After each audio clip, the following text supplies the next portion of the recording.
$60 a month. That's what I spend to feed myself, and I've kept it right around there for the better part of 50 years. Same amount, more or less, that my mother handed the grocer in a small mill town in Ohio, back when a dollar was a dollar. She fed a family of 6 on what most people today waste in a single careless trip, and she did it with a handful of rules she never once broke. Not when times were good, not when times were lean. Today I'm going to give you those rules, every one of them, the same way they were given to me at a kitchen table with a pencil and a paper receipt. And I want to tell you right now, before we even start, that none of this is illegal, none of it is a gimmick, and none of it requires a coupon app or a membership card. It's just arithmetic, the kind the grocery stores hope you forgot. Stay with me until the rule near the end about the closing hour, because that one alone can cut a meat bill clean in half. And the very last rule is the one I've never broken in 50 years and never will.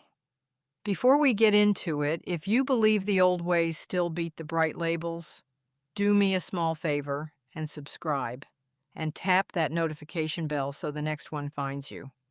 Here's the thing most people never stop to understand. A grocery store is not built to feed you.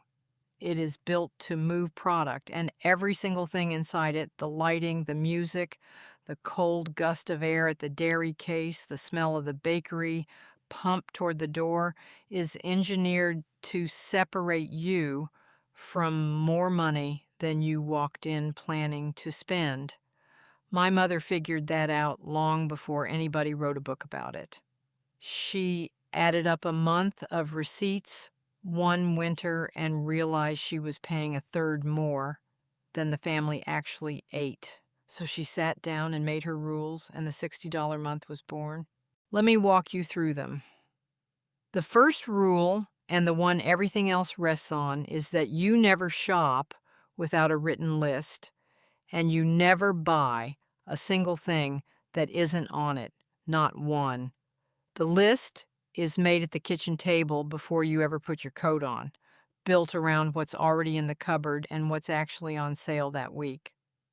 Studies going back to the 1960s found a shopper with a list spends about a third less than one wandering the aisles. The wandering is the whole business model. A list is a fence, and everything outside that fence is somebody else's profit. The second rule is that you shop the outside walls of the store first, and you treat the middle like enemy territory. The real food lives on the perimeter, vegetables on one wall, meat on another, dairy and eggs along the back. The middle aisles are where they keep the boxes and the bags, the things with a picture of the food on the front instead of the food itself. Fill your cart on the outside with things that rot, and only step into the center for the plain staples: flour, dried beans, rice, salt. By the time you'd reach the middle, your cart is already heavy, and a heavy cart is a full one, and a full cart stops you buying more. The third rule is one people forget the moment they see it, and it costs them for the rest of their lives. You read the little number on the left side of the price tag, the one that tells you the cost per ounce, and you ignore the big number entirely. The big number is theater. A giant so-called economy size can quietly cost more per ounce than the regular one sitting right beside it, and they count on you seeing the word value and never doing the math. The old-timers did the math every time. A pencil in the margin of the list settles it in 3 seconds. If just these first 3 are already changing how you picture your next trip, leave a like so more folks find this. It genuinely helps. The fourth rule is that you buy the plainest version of everything. The store brand, the no-frills bag, the one with nothing on the label but the name of what's inside. For a long stretch of years, there were packages that were just white with black letters. And the secret nobody admitted was that the same factory ran the fancy brand and the plain one down the same line on the same afternoon. The only difference was the picture and the price. The store's own brand today is the direct grandchild of that plain white bag, and it is still the same food for a third less money. The fifth rule is that you learn the sales cycle and you let it feed you instead of chasing whatever's cheap that day. Track the prices in a little notebook long enough and a pattern shows itself. Most everything in a grocery store goes on real sale on a rhythm of about 6 weeks. It comes down, it goes back up, it comes down again. Once you know the rhythm, you buy enough of a thing when it's at its lowest to carry you until the next low, and you simply never pay the high price again.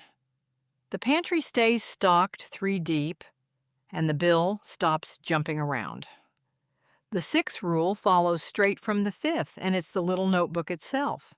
In it goes the best price ever paid for every single thing bought regularly: milk, eggs, flour, coffee, dried beans, a pound of chicken. When a sale comes along, the new price gets checked against that notebook before anything touches the cart. If it isn't the best price ever, it stays on the shelf. If it beats the notebook, you stock up hard and you write the new number down. That little book is the single most powerful tool a careful shopper owns, and it doesn't cost a thing but the pencil. The seventh rule is that you buy the whole thing and do the cutting yourself. A whole chicken costs a fraction of what the same bird costs once somebody else has broken it into breasts and thighs and laid them on a foam tray. That markup is pure payment for knife work you can do at your own counter in 5 minutes. One whole bird becomes 2 or 3 meals and a pot of broth from the back and the wingtips. The same goes for a block of cheese over the pre-shredded bag, a head of lettuce over the washed and torn one, a whole melon over the cubed. Every convenience is a tax on being in a hurry, and being in a hurry is a habit you can afford to break. The eighth rule is to lean on the things that are cheap by their very nature and stretch. Dried beans and lentils, a bag of rice, potatoes, oats, eggs, a head of cabbage, a bag of carrots, seasonal vegetables when they're at the bottom of their price. A pound of dried beans costs almost nothing and swells into pounds of cooked food. A dozen eggs is some of the cheapest protein there is.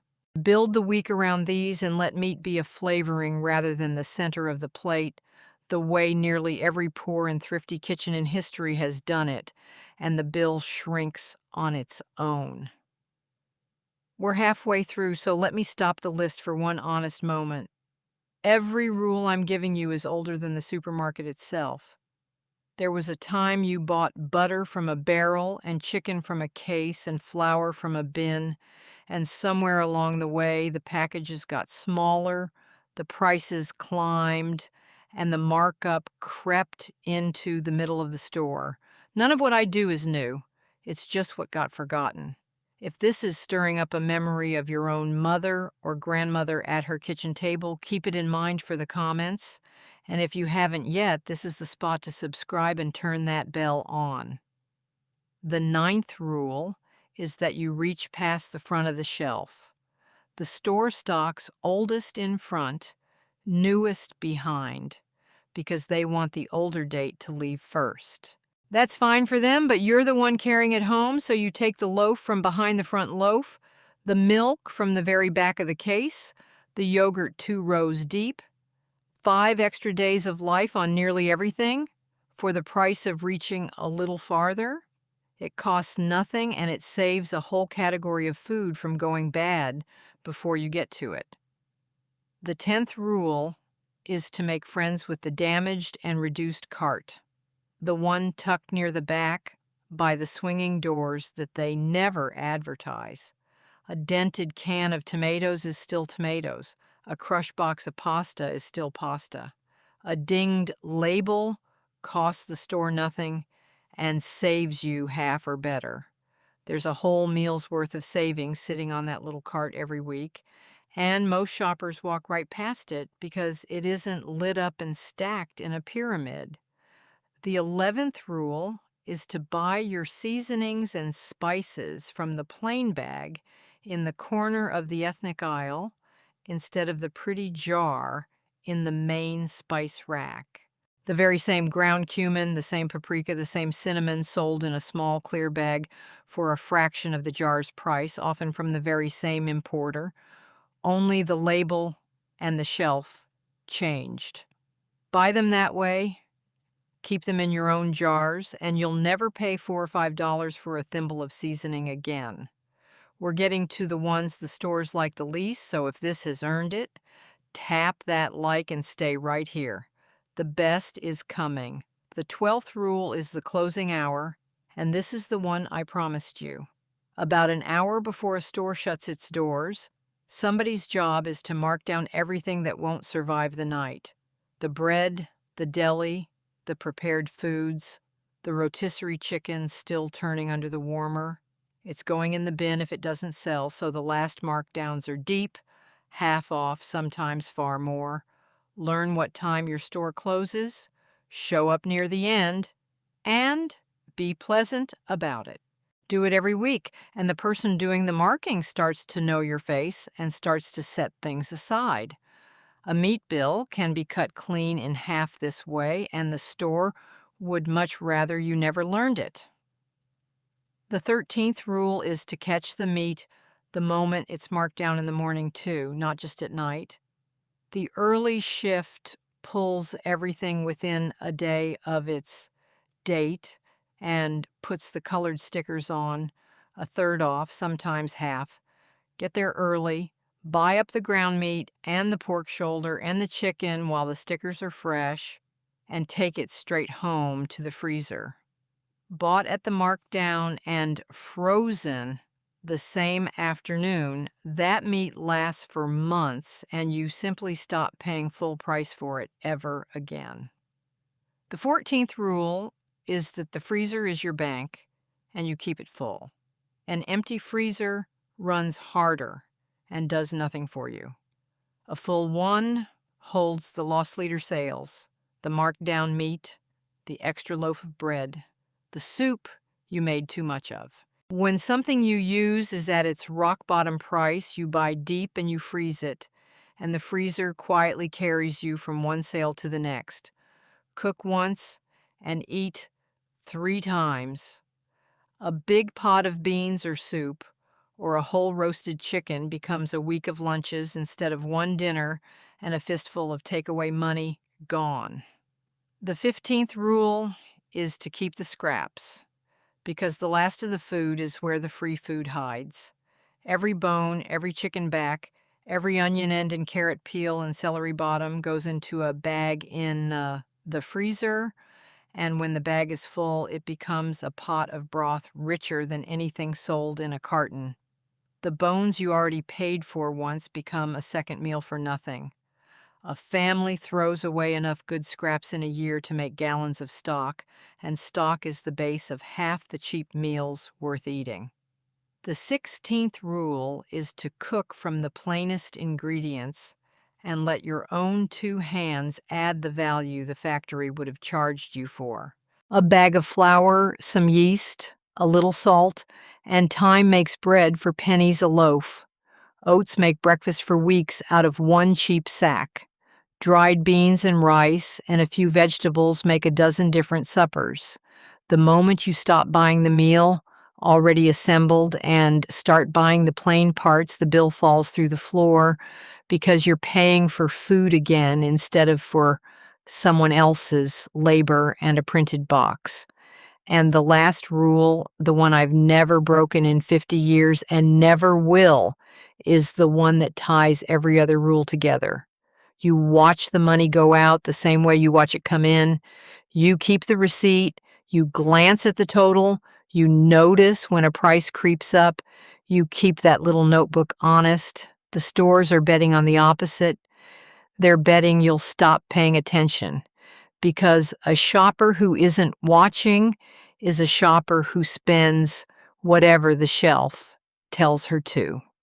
The whole $60 month, every bit of it, comes down to that. Down to not a single clever trick, but the plain, unbroken habit of paying attention. My mother used to say the money isn't saved in the store. It's saved at the kitchen table before you ever leave the house. And after 50 years of proving her right, I have never once found a reason to disagree. That's the whole of it. Not a coupon in sight, not an app, not a membership, just the old rules a careful woman lived by and handed down. The same ones that keep my grocery bill at $60 while the world spends 4 times that and throws a third of it away. If any of these brought back a memory of your own mother or grandmother doing the very same thing, I would love to read about it. So tell me down in the comments which rule you're going to try first. And if this was worth your time today, leave a like, subscribe, and tap that notification bell so the next one comes right to you. I'll see you then.